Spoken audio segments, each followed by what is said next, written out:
day, guys. Welcome to today on Princess Anu TV. Hope you all are doing fine, great. Hope you're okay.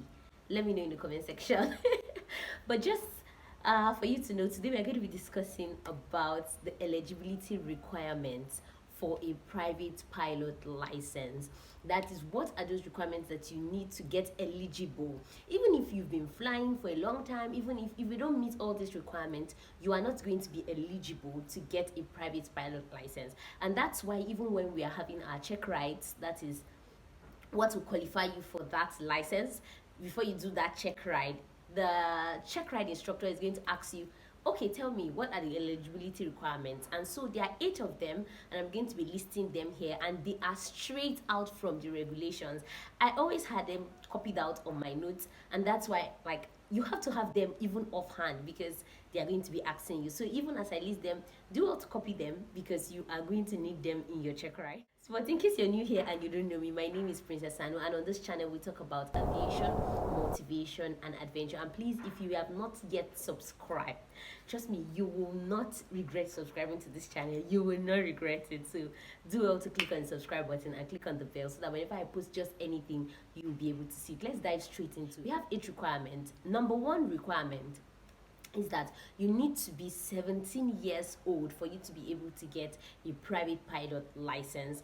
And that is if you're not flying a glider or a balloon, because a glider or a balloon has a different requirement for the private pilot license. Yes, and in case you're wondering, you can actually have a private pilot license for a glider and a balloon. But now I'm talking about the heavier than air aircraft, the normal aircraft that we fly. If you are flying that, you need to be at least 17 years old. The second requirement, or the second point you should take note of, is that you need to be 16 years old if you are going for a glider or a balloon. And it's kind of fun, but I think you need all those things in where you have recreational things, like not in Nigeria, because we don't really have much of those gliders and balloons that we use for fun, because we already have, I'm going to say, we already have so many things to deal with than to be doing that. Sorry to say that, but that's the truth. Like, we don't really do that. Maybe maybe sooner or later in the future, we are going to, push ourselves into like having gliders and balloons, making people have, like, all those like air balloon, they put people inside and they have the feeling that, wow, they're in the air, or gliders. And but for now we don't have that. But just in case you're anywhere outside Nigeria, probably in the US or in South Africa or in the UK or anywhere, China, Dubai, you have all these things, because people just love to enjoy life. The third requirement is that you must be able to speak English, read English, write English, and understand English. Please take note of these 4 things I said. You must be able to speak, you must be able to read, you must be able to write, and you must be able to understand. If you cannot do these things, you cannot have a private pilot license. And that's why they have a minimum English proficiency requirement. It's always there in your license. Maybe if you are done getting it, you will always see it there in your license. Like for me, I have an English proficiency level 4. Somebody suggested on the channel that I actually get a level 6. I think I'm going to work on that, but I really don't know the requirements yet to getting a level 6. But I think you need at least a level 4 for you to be able to become a pilot. But you can actually cross check that. But I know I have a level 4 anyways. Yeah, I have a level 4. So that is English language proficiency that you need to be able to understand, you need to be able to read, you need to be able to write. That's the third point. Now, the fourth thing that you need, your logbook needs to have been endorsed by a flight instructor.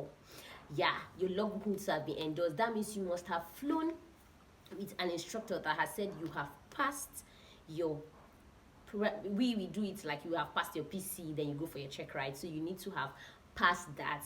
Once you have passed that, you can get your private pilot license. So you need to have passed your check ride, and your logbook must have been endorsed. There must have been a stamp on it. Oh, I wish my logbook was here. I would have showed you the stamp, but I think I'll show you in another video. I'll show you stamps that they put on it, and they have to put on it those stamps, and the instructors will have to even sign on it to show that, yes, this student, I'm the instructor that did the check ride for this student, and this student actually passed his or her check ride. So that is another thing that you need. Number 5 is that you need to have passed your ground school exams. You need to have passed. See, that one is if you've passed, let's say maybe you have like 8 subjects to do and you've passed 7 and you still have 1 pending, you will not even be able to do your check ride. Most schools will not even allow you to do your check ride before you can pass. You must have passed all those exams before they can even allow you to do that check ride, before they can send your stuff to which of the regulation, whether you're using NCAA or CAA or FAA, for them to be able to give you that license. So if you have not passed that, you are not going to be giving that license. So please, I need to take note of these things. They are very, very important. These are the eligibility requirements that you need to become a private pilot license holder. Also, you should have received an endorsement. Now there's this thing that they call authorization sheets, that this person has actually passed this exam. So most schools will actually give it to you. This is part of requirements. You would have received an authorization on that sheet saying that you are actually prepared for your check ride and you are good to go. So it's on that authorization sheet that they are going to write it passed. And sometimes I think our own, then our course master will sign, some people will sign, but there has to be an authorization sheet that you would have received with an endorsement, even in your logbook, and also on that sheet that you have actually passed and read, you have passed all the trainings and everything, and that you are ready for that flight. It's an instructor that is going to do all this stamping and all this signing, because obviously they are the ones that have the say. So if they say this student is not ready, sorry, he did not pass, that's all. You have to go and do that over and over again. And sorry, it can be so annoying, but what do? We have to go do it again. Let's get serious. Also, you should have passed the practical tests on all the areas listed. Now there are things that are usually listed. You're going to see slow flight, you're going to see stall, you're going to see probably, okay, do you do 1 engine out in PPL? No, you do 180 glide. So PPL, you don't do 1 engine out. So when all those things are actually ticked for you, that you pass this, you pass that, you pass your slow flight, you pass your medium level turn, you pass your 180 glide, then you're good to go. Then the last tip is that you must be in compliance to the aircraft category and probably the rating that you are seeking for. Like that particular aircraft category, you should have written the type exams and you should be able to talk about the aircraft, because even when you're doing your PPL, you're doing a type rating on that aircraft. So whether it's a Cessna you're flying or a TB9 you're flying, you should have known everything about the aircraft. So you must be in compliance to everything what the law says.